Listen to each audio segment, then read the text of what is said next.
Los pequeños elfos chapotearon asustados y se salieron de la orilla. A la media hora, estaba el trío de hermanos sentado en la roca de espaldas al lago, cabizbajos, Piscis, Hathor, que todavía seguía desnudo, y Tepemcau, por orden de tamaño. Natch se había metido debajo de la cascada, y ahora parecía todo un cantante de rock. La melena, húmeda y pesada, le caía a ambos lados de la cara y le cubría también los ojos. Encontró una extraña propiedad en el agua, que hacía lógico al por qué los elfos se bañaban ahí, estaba perfumada y tenía un olor agradable. Al beberla, sintió como si entrase luz en su cuerpo y creyó que más nunca volvería a tener sed. Pensó en los elfos, en su padre Panek, y en la extraordinaria fortaleza física que mostraban. Se sintió curioso de saber hasta dónde serían capaces de llegar con esas capacidades, que podrían ser capaces de hacer en una situación de peligro. Súbitamente, la pesadumbre lo abatió en el interior de la cascada, donde hacía frío. Porque el pensar en fuerza en poder físico, le hizo recordar a Claudia. Por momentos, pudo imaginar el cuerpo enorme y redondeado de ella ahí en el lago, con él. Recordar sus enormes brazos, los antebrazos gruesos y poderosos, y sus manos regordetas, que inspiraban fuerza, pero a la vez fragilidad. En su falda, sus rodillas y sus zapatos de charol, le provocaron ganas de llorar, y así lo hizo, en silencio. Se tomó su tiempo para salir del agua, alejado de los niños, y sacudirse hasta estar medianamente seco. Luego se les acercó. Ya estoy listo. Piscis caminó hasta él, y tomó un mechón de su melena. Pero no quisieras que te peine. No les va a gustar verte así, no señor. Y, se fijan mucho en esas cosas. Los tres chicos asintieron al unísono. Natch empezaba a sentir menos emoción por conocer a sus posibles parientes. ¿Con qué me vas a peinar?, preguntó inquisitivo. Pues con los dedos. Observó cuidadosamente las manos de la niña. Estaban limpias de todo el barro con el que se había ensuciado antes, sus dedos parecían frágiles y delicados. Está bien, pero ten mucho cuidado, entendido. Ufa. El león se sentó de espaldas a ella. Aun por las malas primeras impresiones de lo que consideró bestias salvajes en dos patas, Natch no pudo quejarse de la forma en la que la niña alisó su melena, colocando el pelo cuidadosamente entre ambas orejas, como si fuera un príncipe. Los dos hermanos veían la escena curiosos, montados en la rama de un árbol. Y ahí se quedó a gusto, a disposición de las hábiles manos de la niña por una hora completa, tiempo que incluso sirvió para que se hubiere secado completo. Natch sintió una efervescencia de gratitud por Piscis y los chicos, pues no necesitaba verse al espejo para sentir que lucía mucho mejor. No te preocupes por el barro que vayas a pisar mientras salgamos de aquí, lo tranquilizó ella. Te voy a sacudir las patas antes de llegar. Gracias. Dado los últimos toques a su melena y ensayando un par de elegantes posiciones, según su modo de ver, de sentarse y caminar, Natch estuvo preparado. Andando. Los tres se encaminaron a paso firme fuera del lugar. Disculpa, ¿cómo te llamas tú, pequeño? Hathor. Hathor. Ein. Regresa y busca tu ropa, por Dios. El trasero del joven se perdió entre los arbustos, de regreso al lago de la cascada. Tepemcau tiene una pregunta. A ver, ¿cuál? ¿Cómo se llama usted? Natch. Ufa, gimió la niña, eso es una lástima. ¿Por qué es una lástima? Porque Hathor ya te había colocado un nombre y nos parecía apropiado. Pues es absurdo, porque yo ya tengo un nombre y me gusta, declaró orgullosamente, a la defensiva, viendo a otro lado. Pasaron 5 segundos de turbio silencio. Bueno, ¿qué nombre me había puesto? Huberto. Y espera a que oigas el apellido, porque ese te lo pusimos nosotros.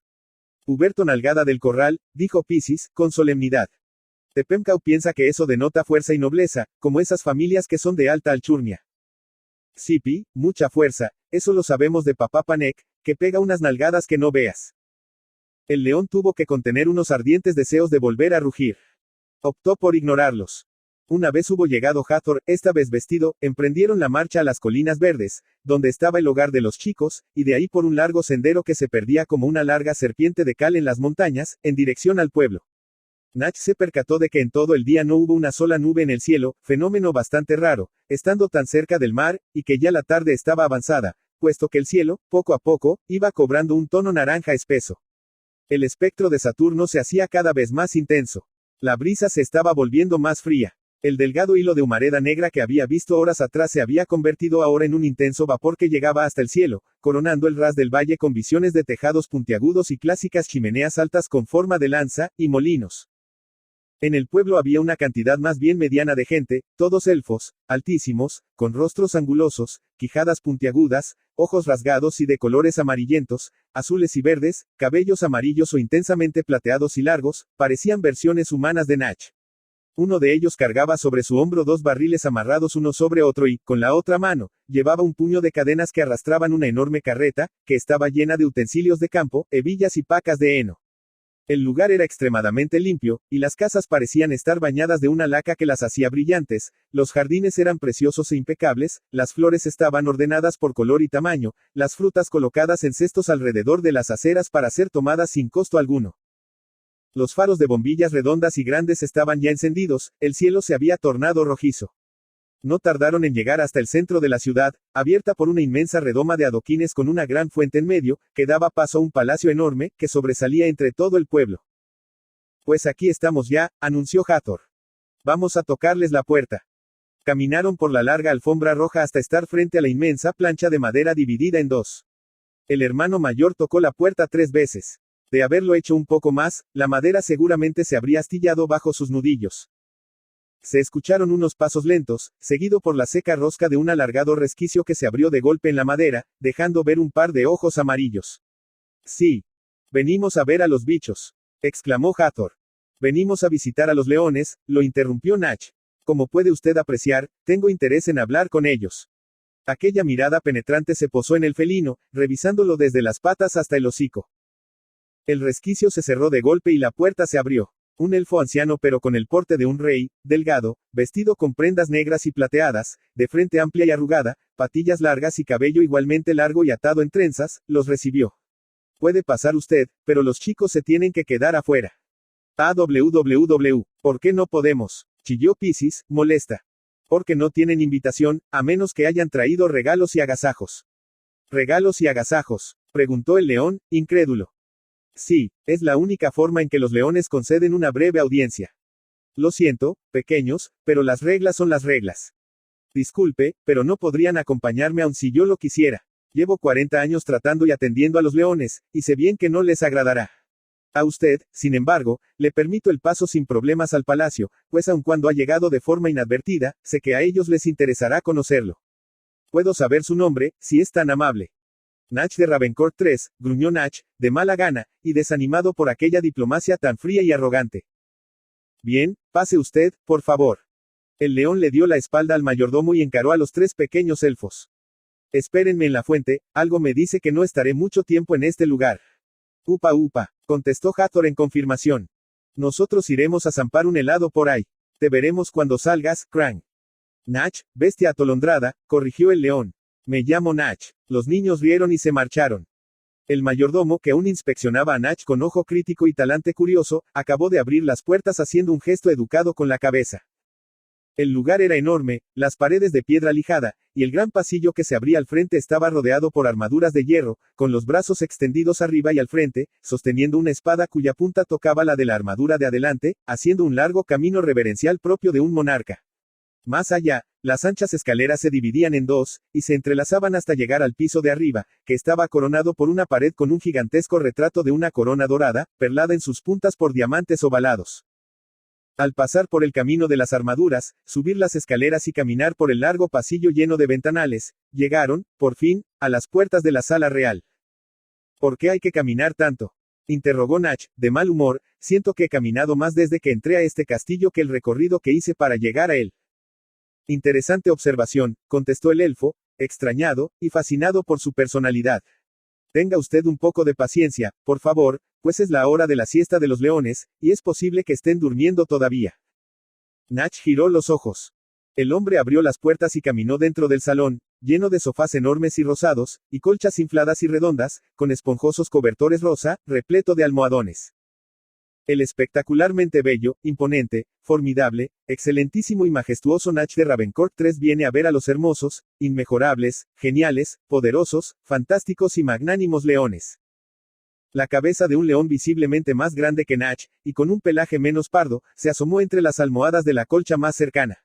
Otro, de melena negra, bajó un gigantesco muslo de avestruz horneado a la bandeja, dejándolo junto con un montón de huesos que estaban apilados en orden. Al lado, había un plato lleno de vino rosado. Ha venido hasta el castillo para visitarlos, repuso el mayordomo, sonriendo. Los felinos se acercaron ronroneando. ¿Y de cuál palacio viene él, mayordomo?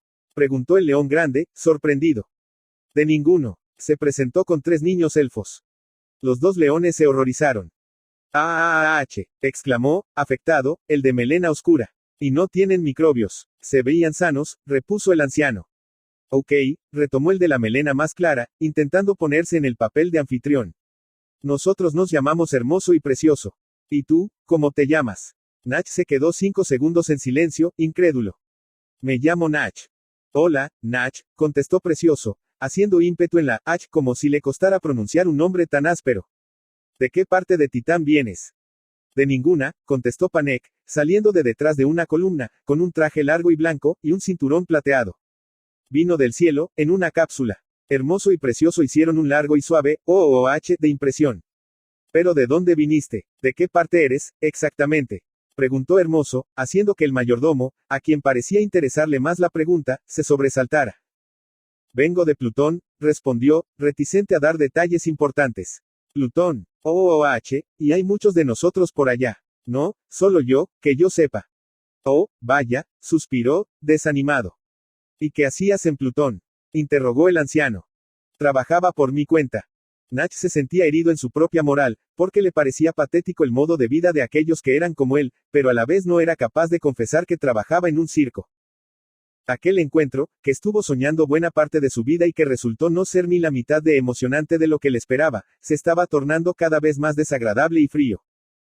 Debes comprender la desilusión de Hermoso y Precioso, dijo el mayordomo, interviniendo luego de un silencio desagradable, tenían la esperanza de que hubiese algún ejemplar femenino entre ustedes, para continuar con la especie. A Nach le provocó reír, pero la prudencia le indicó que lo mejor era no empezar con la pata izquierda su relación con Hermoso y Precioso. Precioso se le acercó más, aclarándose la garganta. Entend, Nach, toi don bien le francais. Peut, etre tu aimerais jouer quelque chose de cricket de demain matin. No hablo ese idioma, interrumpió secamente. ANSS. El mayordomo parecía tener otra pregunta más incisiva en la boca, cuando Panek interrumpió secamente la conversación. Esperen un momento, dijo, en tono imperativo, observando un gran monitor holográfico que estaba adherido a una pared. ¿Qué sucede? Preguntó Precioso, acercándose a él. El juicio contra Iapetus está empezando. Nach abrió los ojos, sintiéndose oscuramente enardecido. Iapetus, es la luna de Claudia, pensó, sintiendo un creciente y desagradable vacío en el estómago. Trotó hasta estar frente a la imagen. El lugar que estaba enfocado en ella, que parecía construido de marfil blanco, daba la impresión de ser aún más inmenso que la nave Herschel Magnatino. Es una bendición, ¿no es así, Panek? Inquirió el anciano, acercándose y entrecerrando los ojos, fijándose en la pantalla. ¿No es esa la Hermandad Federal de Planetas Unidos? Así es. Ahora ese asqueroso bastardo va a tener todo lo que en verdad se merece. Disculpe, pero ¿cuál bastardo? Preguntó Nach, abriendo mucho los ojos. Metallus del Titanium, contestó Panek, el rey de los ogros. El padre de Claudia, pensó Nach, con un nudo en la garganta. El silencio, si era posible, se hizo más rotundo, a medida que todos los presentes se acercaban. Veían el pórtico de los jueces de la Hermandad Federal. Todos vestían túnicas largas y negras, en un sepulcral silencio, sosteniendo carpetas que contenían evidencias. Pero espere, ¿se está refiriendo al presidente de Ogroroland? Preguntó Nach, con un hilo de voz. Presidente, se mofó Hermoso. Querrás decir dictadorzuelo, porque eso es lo que él es. Antes de que ocurriera el desastre de la nube tóxica, Iapetus oprimía a Titán. De eso hace muchos años ya, pero será muy difícil olvidarlo, pues fueron tiempos terribles, reflexionó el mayordomo, suspirando. La ocupación de Metallus Titanium se llevó la vida de muchos elfos. Entre ellos, la esposa de Panek, y la madre de los niños. 13. La guerra de Metallus. Nach todavía no podía salir de su consternación inicial.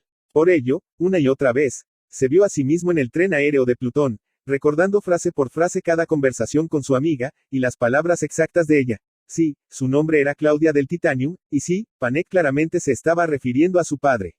Ella era la hija de él, el rey de Ogroroland y literalmente de toda Iapetus. El hombre que ahora resultó haber sido el responsable directo de que Hathor, Tepemcau y Piscis fueran huérfanos. No lo podía creer, por lo que no juzgó la prudencia de la siguiente pregunta. ¿Qué sucedió con él? Hermoso y Precioso le dirigieron una mirada instantánea de reproche, sin embargo, a Panek no pareció importarle. Sucedió hace 8 años, cuando Iapetus era una superpotencia en el sistema solar. La gigantesca nave espacial aterrizaba en las afueras de Amil, y aun cuando el poblado de los elfos no estaba tan desarrollado como en la actualidad, lo cierto era que aquella fortaleza del espacio era por lo menos 2 veces más grande, nada menos que un descomunal armatoste circular y aplanado por ambos lados. Otro centenar de naves de la misma forma, pero más pequeñas, inundaban el cielo, moviéndose de aquí y allá, expulsando rayos holográficos que analizaban el suelo de Titán. Los pobladores salían de sus hogares para ver, impresionados, aquel espectáculo inesperado. Llevaban horas intentando comunicarse con ellos, pero era fácil ver que el sistema de comunicaciones de los visitantes era tan distinto que no había ni por dónde empezar a establecer una conexión. Hicieron señales de luces, pero tampoco funcionó. O bien la tripulación de las naves no los veía, o bien no tenían intención alguna de comunicarse. Pronto, elfos aficionados a la lectura y a la mecánica espacial revelaron que aquel diseño de nave estelar pertenecía a los ogros. Y que el plato grande que había aterrizado en las afueras era nada menos que una nave imperial. El líder estaba ahí dentro. Para la noche, ya se habían bajado pequeñas tropas de la inmensa fortaleza. Los ogros eran personas enormes, de contextura gruesa, algunos llevaban barbas, y tenían ojos pequeños. Estaban vestidos con armaduras complicadas y pesadas. Conducían inmensas máquinas taladoras que despedazaban los árboles que rodeaban los pequeños lagos. Alrededor de estos, había científicos apostados en cuclillas, tomando muestras del agua.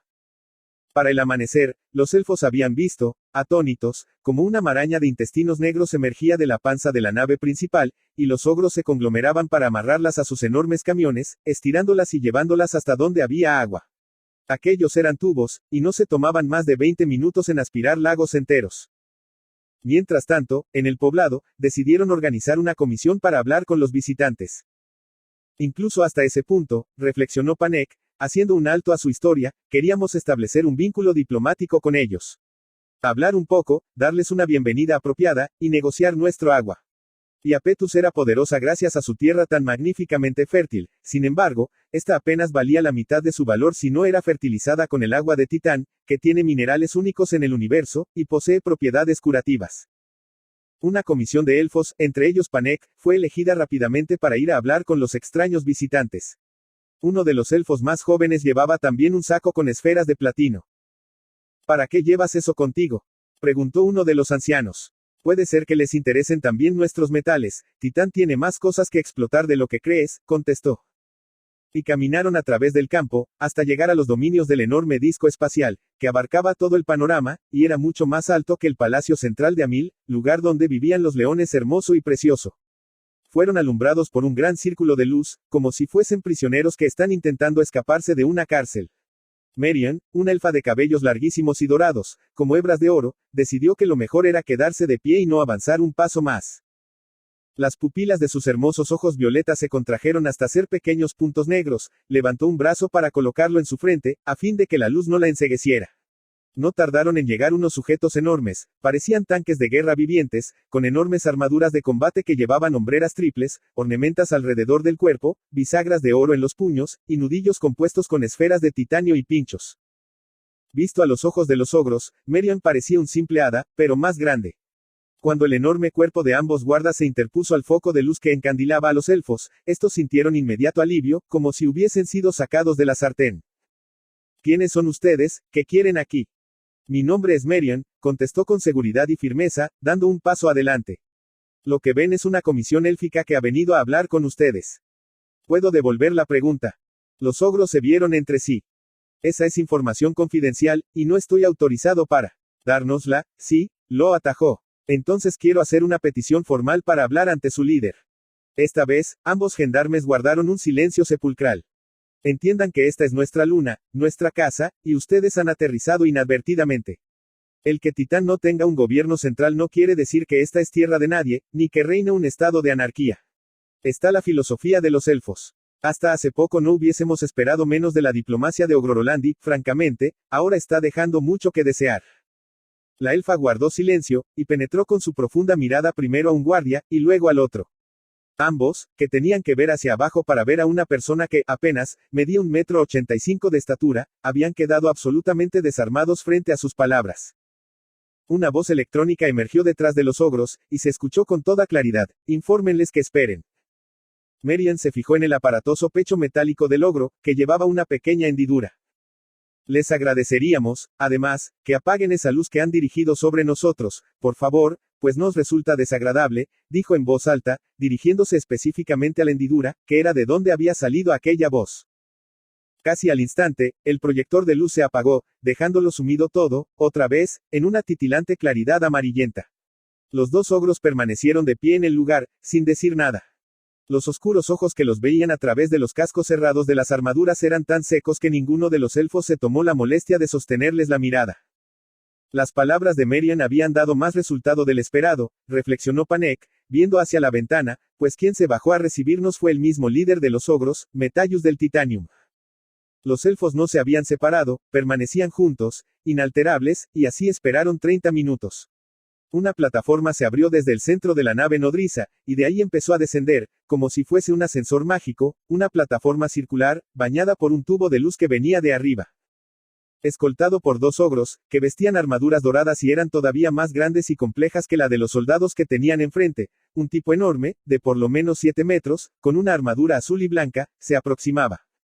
Tropas con cientos de ogros veían desde lo lejos a Metallus, inquietos y murmurantes, pues este parecía estar muy confiado de sí mismo como para recibir personalmente a los elfos. Y si el rey había decidido acercarse a ellos llevando escolta, era solo por puro protocolo y elegancia. Uno de sus generales, un ogro de barba larga y blanca, llamado Rokengard, veía la situación desde lo lejos, con los brazos cruzados. «Retírense», ordenó Metallus a los guardias, quienes obedecieron de inmediato, reemplazados por los de armadura dorada. Aun recubiertos por tela, podía entreverse que los brazos del temible rey Metallus eran enormes y musculosos.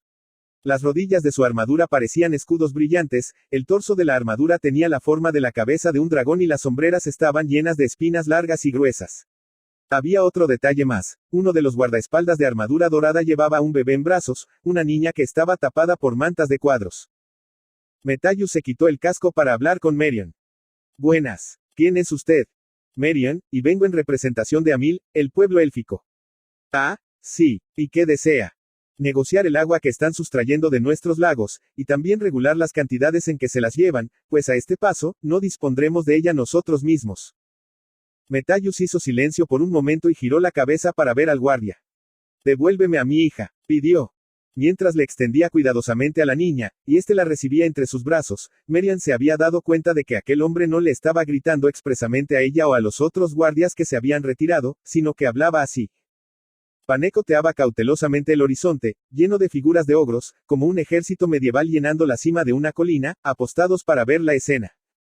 ¿Es su hija?, preguntó Merian sutilmente, bajando la vista y tocando su abultado vientre de madre en espera.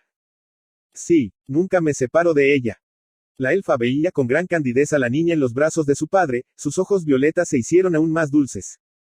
Aquí en Titán tenemos la costumbre de que todos los recién nacidos, sean de la raza que sean, si están en tierra élfica, deben ser bautizados con una oración. Permite a las almas jóvenes ocupar el mismo espacio sobre la tierra que dejaron los espíritus del pasado. Qué interesante, pero mejor consideremos que ahora estamos en una especie de embajada. El elfo que llevaba el saco con esferas de platino se hallaba atemorizado por Metallus y, a la vez, cabizbajo. Los elfos son seres de aguda inteligencia, y realmente no se necesitaba ser muy listo para deducir que una raza que podía darse el lujo de confeccionar armaduras tan impresionantes con titanio y metales preciosos no necesitaba en lo más mínimo de la mercancía con la que tenía la esperanza de hacer algún negocio extra. Metallus movía su barba negra de un lado y otro, signo de que estaba pensando. Así que quiere negociar, ¿verdad? ¿Qué le parece si acordamos una cantidad de nías? Disculpe, pero no sé a qué se refiere. No sabe lo que son los ías. Es la moneda de Iapetus, y por mucho, la de mayor valor en el sistema solar. A nosotros no nos interesan los ías, tampoco nos interesa ningún otro tipo de dinero. Los enormes guardaespaldas se vieron entre sí. La sociedad élfica no está regida por el intercambio de dinero para obtener los bienes que nos sustentan, o por ningún símbolo económico. ¡Ay, qué asco! Son comunistas, exclamó uno de los guardias, horrorizado. Cierra la boca, marmota, le ordenó Metallus. El líder de los ogros observó fijamente a Merian. En ese caso podemos hacer un intercambio de bienes. ¿Qué les parece si les damos tierra a cambio? Conocen las propiedades que tiene la tierra de Iapetus. Fue entonces cuando el más anciano de los elfos habló. Pero el 75% de los frutos y vegetales de Titán vienen expresamente del mar. Son regalos que la naturaleza nos da cada año. Como vamos a sembrar su tierra en el mar. No vale la pena. ¿Y qué tal si los proveemos de metales? Tenemos muchas variedades. Oro, platino. ¿Qué tal diamantes? ¿Les gustan los diamantes? Negro, blanco, rojo, azul. Esta vez fue el joven elfo del modesto saco de esferas de platino el que se encargó de negar lentamente con la cabeza. Se ve que ustedes necesitan tecnología para sus gentes. Dijo entonces Metallus. Podemos hacerles la vida más fácil. Quieren intercambiar tecnología por el agua. Tenemos la que necesitamos, aseguró otro. En el exterior parecemos un pueblo rural, pero le puedo asegurar, Su Excelencia, que vivimos como usted nos ve porque así es como nos gusta. El líder de Ogroroland se estaba quedando sin opciones.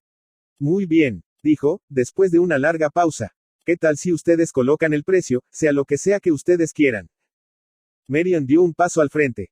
Le prometo que lo pensaremos, Metallus. Mientras tanto, sé con certeza que hablo por todos los elfos de Titán al pedirle que, por favor, ordene retirar sus naves de la luna hasta nuevo aviso. Eso no podrá ser. El fulminante silencio que se hizo a continuación fue atemorizante, pero la elfa no se inmutó. ¿Por qué? Mi señora, debemos tomar ese agua al costo que sea. Espero que se esté dando cuenta de que es usted entonces un ladrón, Metallus. Jojo, prefiero ser un ladrón en esta tierra que un mal líder en mi luna. Si es cierto lo que usted dice, entonces me apena decir que en Iapetus impera una cultura de criminales.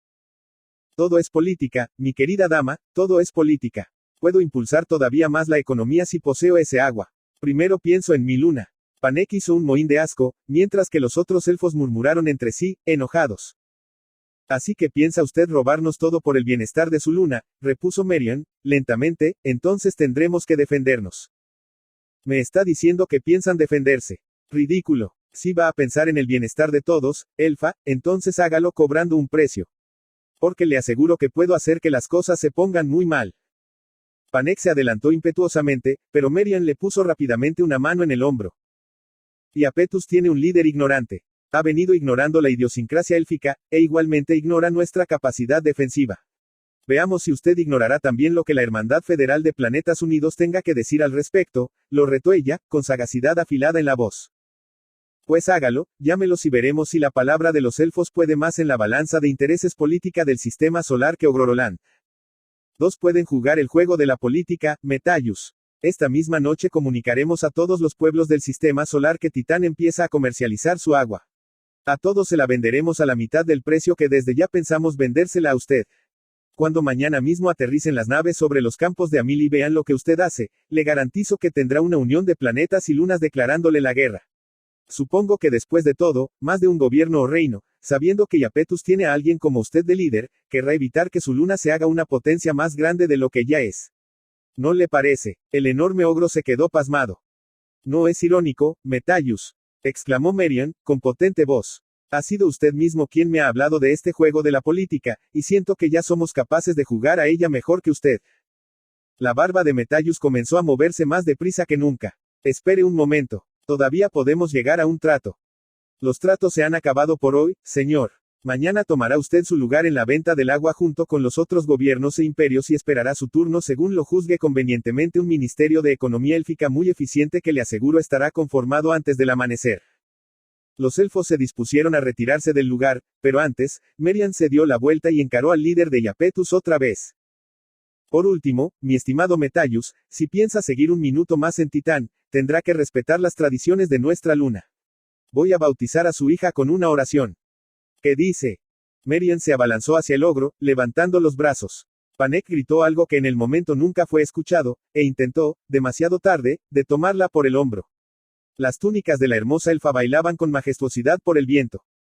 Trató de extender una mano hacia la niña y, lo próximo que vieron sus compañeros elfos desde atrás, es que uno de los guardaespaldas enterraba uno de los afilados nudillos de oro bajo el seno izquierdo de ella, justo en el corazón. Los elfos gritaron, el grupo se revolvió, Metallus cubrió a su hija con los brazos e, inmediatamente, se dio la vuelta, resguardándola, mientras que su escolta se arrojaba rápidamente delante de su rey, para protegerlo. La gigantesca armada que hasta entonces estaba reunida a lo lejos se hizo en pocos segundos una hirviente marea que se acercaba a gran rapidez. Panek gritó enardecido, saltó como una fiera sobre los hombros del ogro que había dado muerte a su esposa, y le enterró sus garras en los ojos, dejándolo ciego al instante. Regresó de un salto al suelo, cayendo como un gato, dispuesto a atacar otra vez. El otro guardia trató de embestirlo de un manotazo, pero el enfurecido elfo se barrió en el suelo, saltó sobre su regazo, se colgó de su cuello, y empezó a clavar sus afiladas garras en la apertura entre el casco y el cuello. Era tan rápido que apenas podía vérselo. Aun cuando logró sacarle sangre rosada que se escurrió por la hombrera, sus uñas se partían al intentar calar más profundo en la dura piel del ogro. Sintió una ardiente llamarada en la cara. Apenas logró esquivar el veloz golpe de Metellus quien, con unos nudillos espinados, le hizo una herida larga en la mejilla, protegiendo a su propia escolta. Panek cayó bruscamente al suelo, mareado, con la cara cubierta de sangre. Los otros elfos habían recogido a Merion, y empezaron a emprender la retirada. Fue estúpida, muy estúpida, rugió Metellus. Panek, por amor a tus hijos, ven, le gritó el anciano.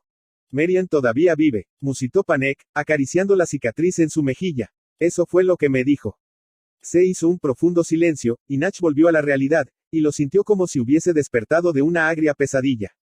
Aquella niña, aquella infante que sostenía Metellus entre brazos, era Claudia, tenía que ser ella. El león temblaba, ella era la hija de un verdadero tirano.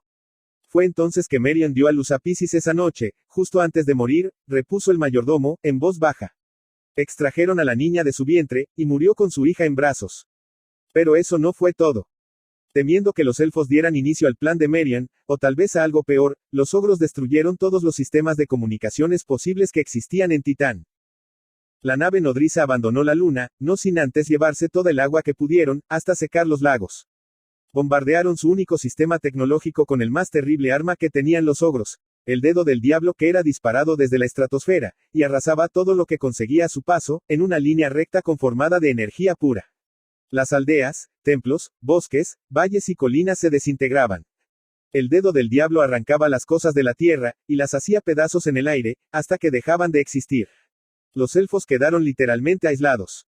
Decidieron no arriesgarse más en combates terrestres, porque a pesar de que los atacábamos con armas rudimentarias, los ogros perdían pequeñas tropas. Ellos son conocidos por ser de cerca una de las razas guerreras más poderosas del sistema, pero los elfos también lo somos.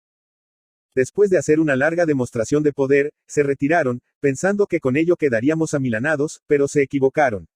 Afortunadamente, a diferencia de la tierra de Iapetus, el agua, aquí, es un bien que la misma naturaleza renueva. Al año, los lagos volvían a estar llenos.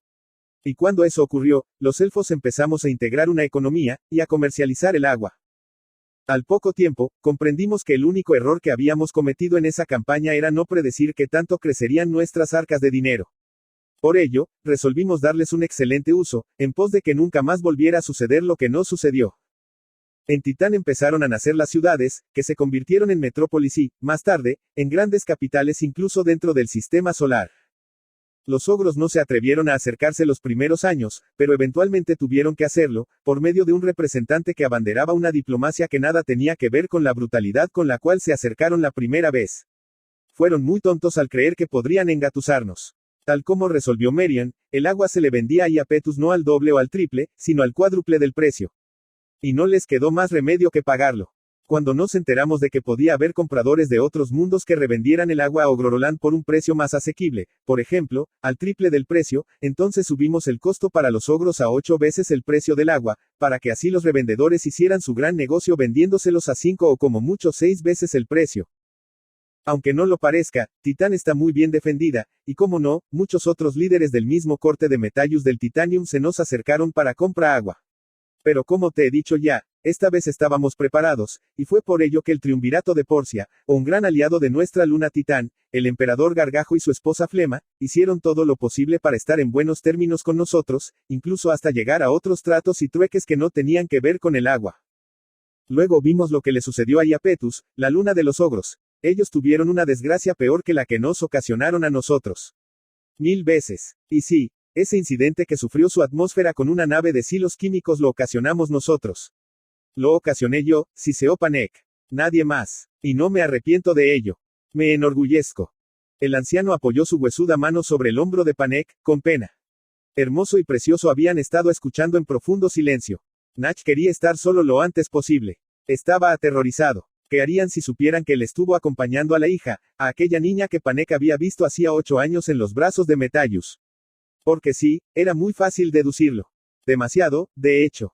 ¿Qué sucedería ahora con la demacrada Iapetus, si de pronto los elfos se enterasen de que acompañó a la susodicha niña en el plan que tenía Metellus para dejar tuerto a Gargajo? Era una acción mala, sí, pero también parecía lo correcto.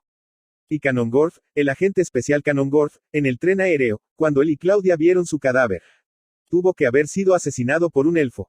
Todo encajaba. Se había preguntado una vez qué o quién sería capaz de asesinar a un ogro y el único que tendría capacidad de hacerlo es un elfo. Sí, ellos sabían, tenían que saberlo todo.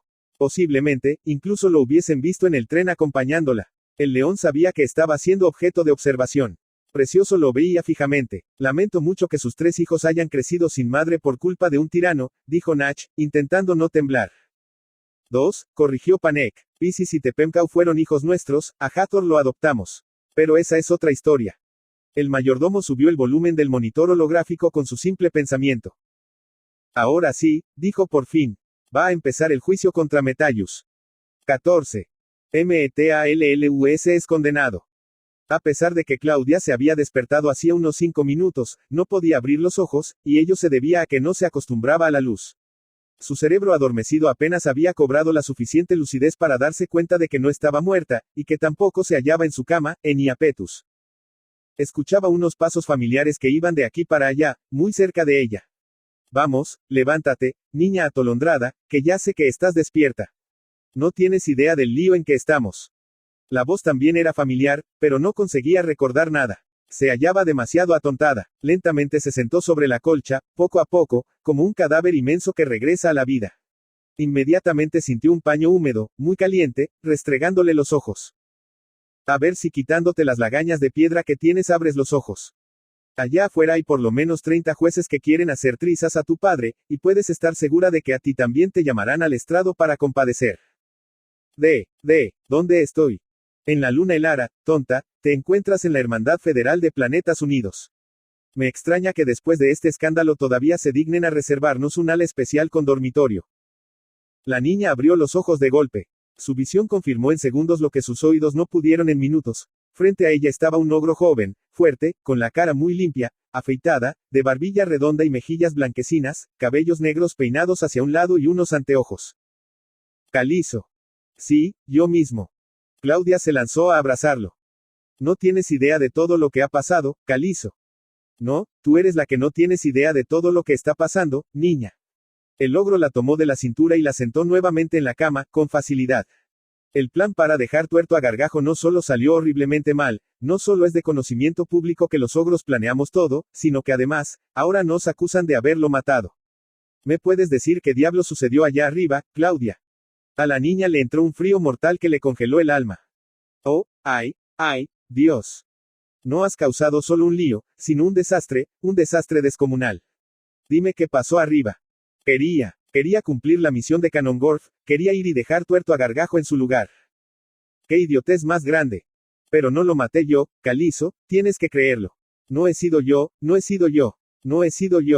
Por supuesto que no, fue el agente especial Canongorf quien lo mató. No. El ogro se echó para atrás involuntariamente, abriendo bien los ojos y observando a la chica fijamente. No fue Canongorf. A Gargajo no lo mató ningún ogro. Fue alguien que abrió un boquete en la nave y emergió del espacio. ¡Ay, Calizo! ¡Ay! Claudia, siempre te he querido mucho, lo he hecho desde que eras un pequeño pedrusco en los brazos de tu padre, pero te advierto que nuestra amistad se va a hacer polvo si me mientes, más si me estás viendo cara de tonto. Yo lo vi, exclamó alterada, a punto de llorar. Yo vi cómo lo hizo. Canongorf estaba muerto, y eso también lo vi, él murió en el tren aéreo. Calizo se colocó en cuclillas, frente a ella. Primero, deja de llorar, no es así como debe lucir la hija del rey, ni siquiera frente a un montón de burócratas de otras lunas. Claudia se secaba los ojos con el reverso de las manos, sintiendo un terrible dolor de cabeza. Una lágrima le había bajado hasta el mentón. Segundo, lo mismo que te he preguntado yo, te lo preguntarán allá afuera. ¿Es eso lo que les vas a decir? La niña hizo un pequeño puchero, y se quedó varios segundos en silencio. No me importa lo que digan ellos, me importa que me creas tú. Y te creo, Claudia. Perdona si luzco sorprendido, porque es una historia ridícula. Pero te creo, por más horrible que todo parezca. Te creo porque te conozco, y te creo porque te quiero creer. También pienso que puedes haber sufrido muchas alucinaciones, que muchas cosas pudieron haber pasado, cosas que no captaste como lo haría el resto de nosotros, por Dios sabe qué manipulación. Pero es fácil probar que Ganondorf está muerto. Claro que es fácil probarlo. Hallaron su cadáver en la Herschel Magnatino. Apenas Calizo terminó de pronunciar esas últimas palabras, Claudia sintió, por segunda vez en su vida, ganas de morir. Sintió terror. Yo vi el cuerpo de Ganondorf en el tren aéreo, en Plutón, musitó, con voz fría, no en la Herschel Magnatino. Los muertos no pueden infiltrarse dentro de una nave espacial, Claudia. El silencio que siguió a continuación estuvo cargado de pesadillas invisibles. Esta vez fue el ogro quien abrazó a la niña, con fuerza. No tenemos mucho tiempo, dijo, mientras la sujetaba en sus brazos. Sea cual sea la verdad, los jueces van a sacar una determinación por sí mismos, la más lógica. Y la más lógica es condenar a tu padre y disolver por siempre el reino de Ogroroland. Yo también tengo miedo, si quieres saber la verdad, estoy aterrado, y todo lo que nos queda es reconocer lo que ellos, los jueces, quieren que reconozcamos, a fin de que la condena sea un poco más leve. Nos acusan de magnicidio y terrorismo. Solo he logrado causar más problemas, cuando todo lo que quise fue ayudar a resolverlos, gimió, llorando y pegando su cara al hombro de Calizo. Pues sí, pero nunca es tarde para ayudar, y si insistes en que el cretino inútil de Ganondorf murió en el tren aéreo, pues bien, que así sea, pero si sabes algo más, Claudia, por favor, dímelo. La niña se quedó tiesa, impávida. ¿Dónde está Nach? Nach. ¿Quién es él?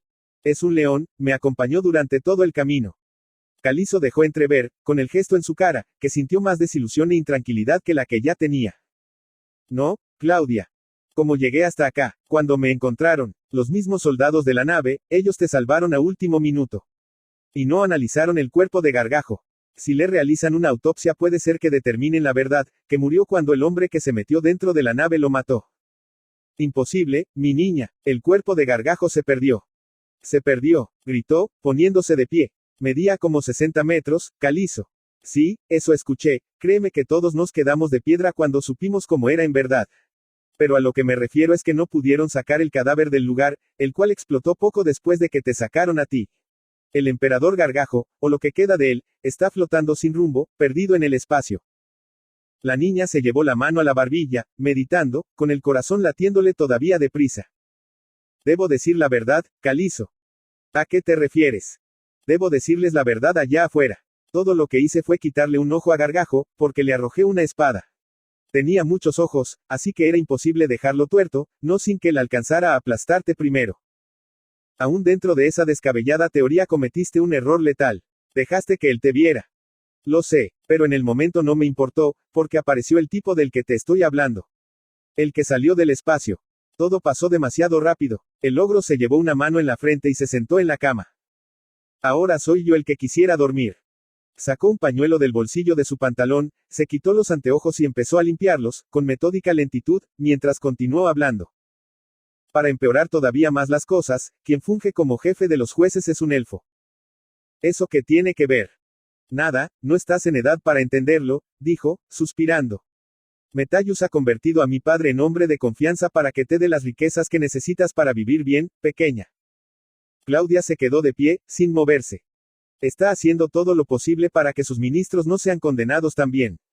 Pero todos vamos a ser desterrados de Iapetus, nos hemos quedado sin hogar. ¿Cómo que desterrados? Exclamó, con ganas de llorar otra vez. ¿Quién nos destierra? Los jueces, es una de las cosas que sabemos harán. No pueden hacerlo.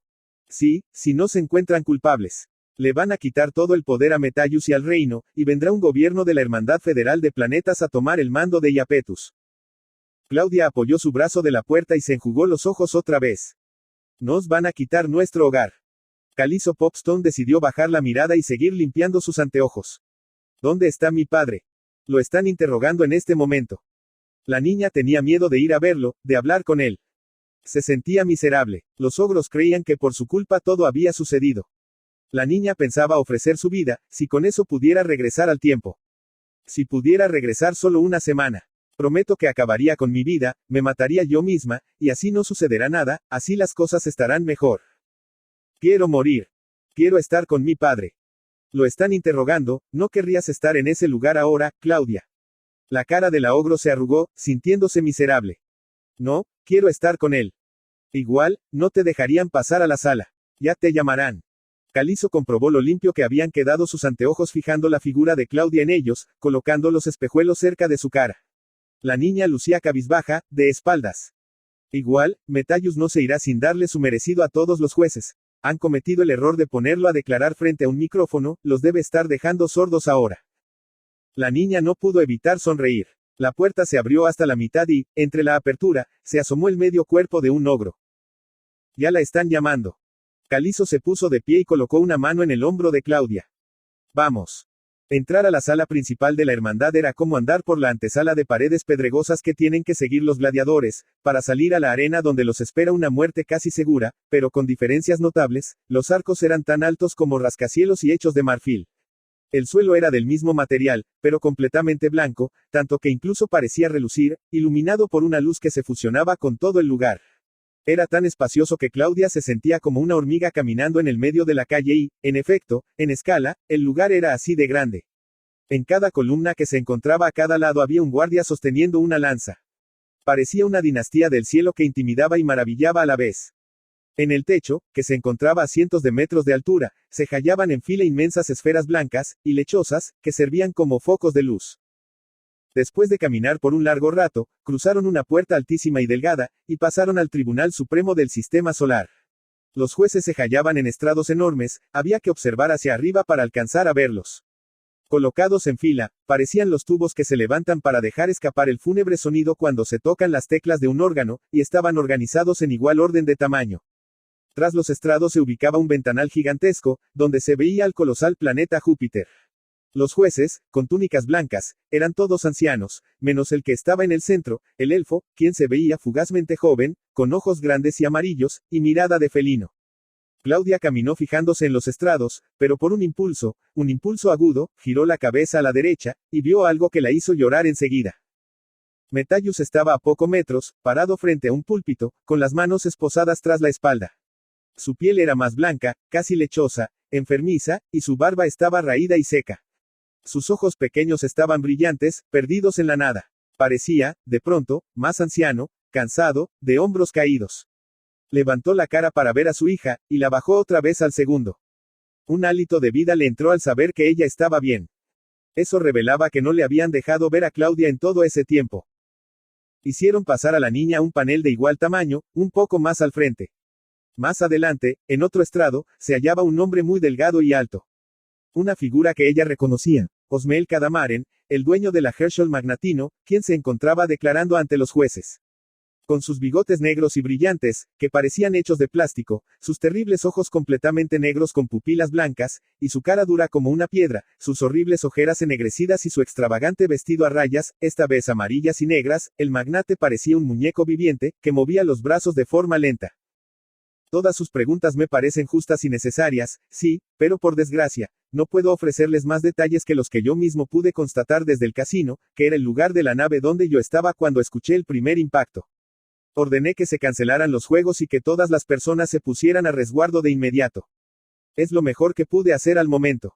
La información que se originó a partir de ese punto me llegó gracias al jefe de guardias de mi personal, que, desde luego, estaba en contacto con el cuerpo de seguridad.